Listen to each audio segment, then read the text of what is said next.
지식재산권과 관련한 세계의 소송, 나카무라 시우지 교수 사건.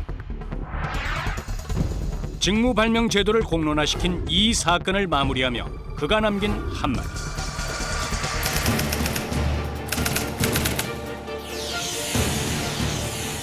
기술가치 6천억 원에 달하는 노벨상급 개발은 그가 근무하던 작은 회사를 연간 1조 원 매출의 대기업으로 성장시킨다.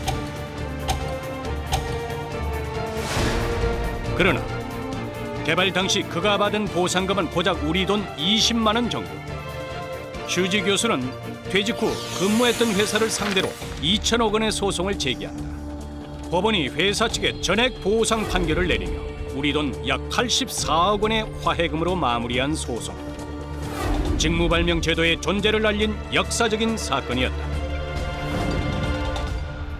발명과 특허가 국가 발전의 전제 조건이 되는 지식재산 시대. 지식재산 강국의 꿈을 실현시켜주는 힘.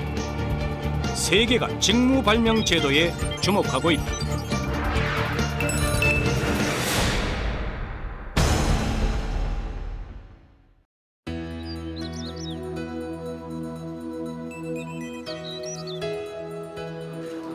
대한민국은 직무발명 제도에 대해 얼마나 알고 있을까? 취업 예정자인 대학생 185명을 대상으로 설문조사를 실시했다. 직무발명 제도에 대해서 들어보신 적이? 아니요, 들어본 적이 없어요. 들어본 적 없어요. 들어본 적 있습니다. 조사 결과 직무발명 제도에 대해 잘 알고 있는 학생은 전체의 약 5%. 그렇다면 직무발명 제도란 무엇일까? 직무발명 제도란 종업원이 직무 수행 과정에서 개발한 발명을 사용자가 소유하도록 하는 대신 해당 종업원에게는 그에 걸맞는 보상을 해주는 제도를 말합니다. 그렇다면 국내 기업은 직무발명 제도에 대해 얼마나 알고 있을까? 특허청의 2011년도 지식재산 활동 실태조사 결과 국내 기업 중 직무발명 제도를 도입한 기업은 전체 42.6%에 불과하고 중소기업은 이보다 더 열악한 상황이었다. 첫째는 도양적 사고방식입니다. 회사를 위해서 일을 하는데 굳이 또다시 보상을 해줘야 되느냐라는 고정관념이 있을 수 있고요. 두 번째는 직무발명 제도 도입 자체에 대해서 아직 인식이 미비하다는 겁니다. 실제로 어떻게 도입해야 되는지 잘 모르고 있다는 겁니다. 직무발명 제도에 대한 인식이 매우 저조한 대한민국. 그러나 지금 이 순간에도 세계의 선진 기업들은 직무발명 제도를 활용해 기업과 국가의 경쟁력을 기르는 데 힘을 쏟고 있다.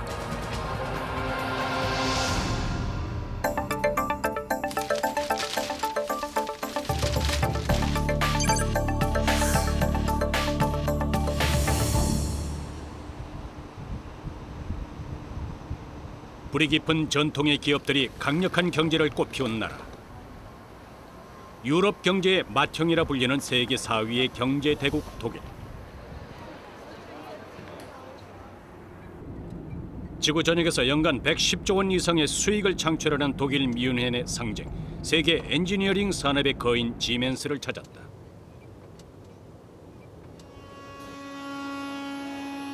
기관차를 생산하는 이 공장에서는 700명의 직원들이 한 해 평균 1인당 2개에서 3개의 아이디어를 제안하고 그중 80% 이상이 현실화된다. Wie schaut's aus mit der Maschine? Du, funktioniert immer ganz. Irgendwie Abstandshalter muss kaputt sein. Ja. Vielleicht kannst du es einmal anschauen. Bevor irgendwas passiert, machen wir lieber was. Ja, na klar, aber Sicherheit geht vor. Ja. Und dann repariere ich das wieder. Wie lange schätzt du? 기계 수리 업무를 담당하는 게오르크 발트 씨 역시 업무에 집중하는 매 순간마다 일의 과정을 보다 편리하게 만드는 새로운 기술을 개발하기 위해 촉각을 곤두세운다. 그가 개발한 제동기 역시 이런 과정 속에서 탄생했다. Diese Hemmschuh ist mit 2 Holzkeilen bestückt. Das ist ein spezielles Hartholz.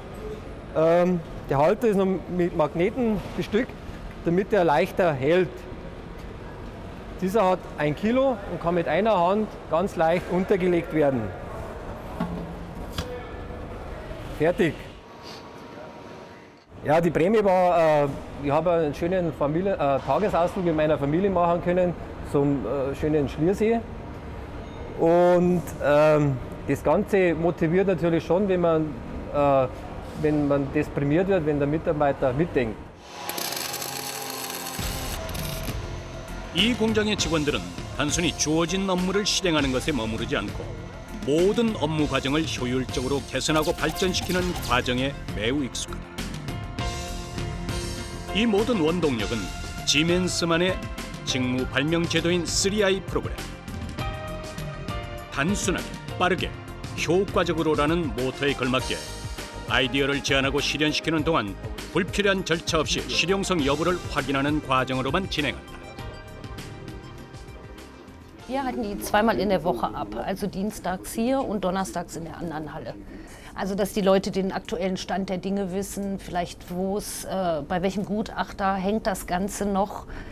Ja, 3i ist eigentlich ein Programm dafür, dass wir praktisch unsere Arbeitsumgebung verbessern können, unsere Prozesse verbessern können, einfach um hier auch produktiver zu werden, besser zu werden. Der ganzen Sache ist natürlich die Prämie, wenn man sagt, man hat einen relativ guten Vorschlag gemacht, kriegt man natürlich dementsprechend auch den honoriert, entlohnt. Ist eine super Sache, sage ich. Doch, toll, dass es so ist.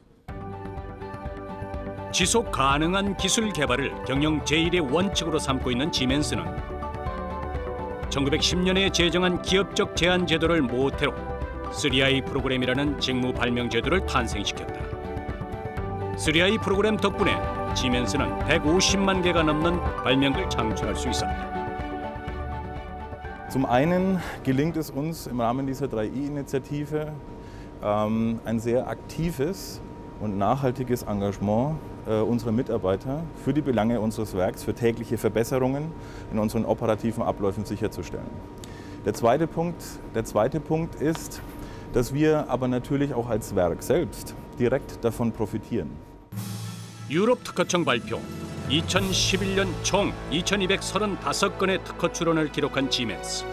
발명과 특허의 DNA를 키운 글로벌 기업의 성장 동력은 바로 직무 발명 제도였다. Also in Deutschland sind sie gesetzlich verpflichtet, dass sie ihre Forscher und Entwickler an Patenten auch beteiligen. Da gibt es genaue Regeln, wie die Vergütung zu erfolgen hat. Es gibt auch gewisse Gestaltungsspielräume für die Unternehmen, wie sie das genau auslegen möchten. Siemens nimmt das sehr ernst. Also wir halten uns nicht nur an diese Gesetze, wir gehen sogar noch ein kleines bisschen darüber hinaus. 직무 발명 제도는 기업들을 독일 발명의 중심지로 탈바꿈시켰다. 이처럼 직무 발명 제도는 첨단 기술력을 길러내는 독일의 사회적 제도라고도 할 수 있다. Also wir haben seit vielen Jahren ein System, das Arbeitnehmererfindergesetz, dass die Arbeitnehmer ihre Erfindungen auch wirklich melden und dass tatsächlich ein Anreiz geschaffen ist, darüber nachzudenken, habe ich vielleicht etwas erfunden. Dass das erfolgreich sein kann, sieht man darin, dass viele Unternehmen eigene Incentives, also eigene Anreizprogramme ebenfalls schaffen, um die Erfindungen aus den Arbeitnehmern rauszuholen. 직무 발명 제도에 대해 모르는 기업도 상당수인 대한민국. 그렇다면 우리와 비슷한 일본의 사례는 어떨까? 중소규모의 제조업체인 일본의 히오키. 1975년 도쿄 특구 제도라는 직무 발명 제도를 마련한 히오키는 현재 신입 사원에게 선배 사원을 한 명씩 붙여 약 1년 반 동안 맨투맨 형태로 특허에 관한 기술을 전수해주는 프로그램을 운영하고 있다. そういった時にどうするかというと各国の特許庁で調べるというやり方もあるんだけれども、この場合ヨーロッパ特許庁のホームページに各国の、出願されている特許のサマリーがいっぱい掲載されているんですね。そういった時の技術というのがこういうのが開示されている。今までは日本国内での出願が多かったんですけれども、これからワールドワイドに製品を販売していく関係で各国にいかにして出願したらいいかということで、その調査方法と出願の仕方を教えております。いつも聞くのは特許は大事だって、特許が製品開発にすごく大事なことだっていう話をしていて、で実際見てみた柳沢さんはすごくいっぱい特許を出していて。 기술팀 250명 중 특허를 보유하고 있는 인원은 절반 이상인 130명. 연간 180여 건의 특허 제안 중 90건 정도가 실제 특허 기술로 출원되는 특허에 강한 기업인 히오키. 그 그 원동력 역시 직무 발명 제도다. やっぱり社員、特に技術者ですけども、技術者は自分の技術をとにかく高めて新しい技術を生み出すという、で生み出すイコール自分の特許を守るということを両輪で今教育も兼ねてですね、会社としては推し進めていると。でその結果としてその新しい技術を使った新製品というものが世の中に出ていくという今サイクルになっているんで、とてもいい結果になっていると思います。 직무 발명 제도를 강화하기 위해 구체적인 교육 시스템까지 구축하고 있는 일본의 기업들. 이런 사회적 분위기의 도화선이 된 사건이 바로 나카무라 슈지 교수의 소송 사건이다.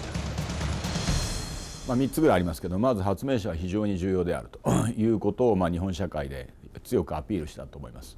それから2番目に先ほど申し上げたように職務発明制度というのがあるということを発明者も企業もそれによって強く印象づけられたということがあります。で3番目にですね、発明者が10年以上経ってから発明から10年以上経ってから企業を訴えるという事例が増加をしまして、それによって企業が大きな負担を強いられるようになったということがあります。 지식자산 경쟁력 확보에 사활을 걸고 있는 일본. 그 첫걸음은 바로 우수한 발명 특허가 나올 수 있도록 직무 발명 제도를 대폭 강화하는 것이었다. 실제로 제도 개선을 통해 직무 발명에 대한 보상 금액 상한선을 철폐하거나 퇴직 후에까지 발명 보상금을 지급하는 기업들이 많아지고 있다. 日本ではですね、もともと発明に対して非常に評価する国でありました。それは背景にはですね、ソニーだとかトヨタだとかそういった国々、そういったですね企業もですね、もともとは一つの発明、そういった発明から企業を起こして、そして大きくなっていったというような背景があります。そういった成功体験がありますから、発明に対して非常に高い評価をしたいと考えています。そういった時にですね、職務発明制度というのはですね、非常にいい役割を果たしています。すなわち発明を生み出すインセンティブを職務発明制度が持っているからです。 일본의 직무 발명 제도는 국가 차원의 미래 정책이다. 단순히 제도를 도입하는 것에 멈추지 않고 국가 주도하에 제도의 질적 수준을 향상시켜 나가고 있는 일본. 직무 발명 제도를 활용해 지식자산 시대의 경쟁력을 확보하고자 하는 적극적인 움직임은 우리에게 귀감이 되고 있다.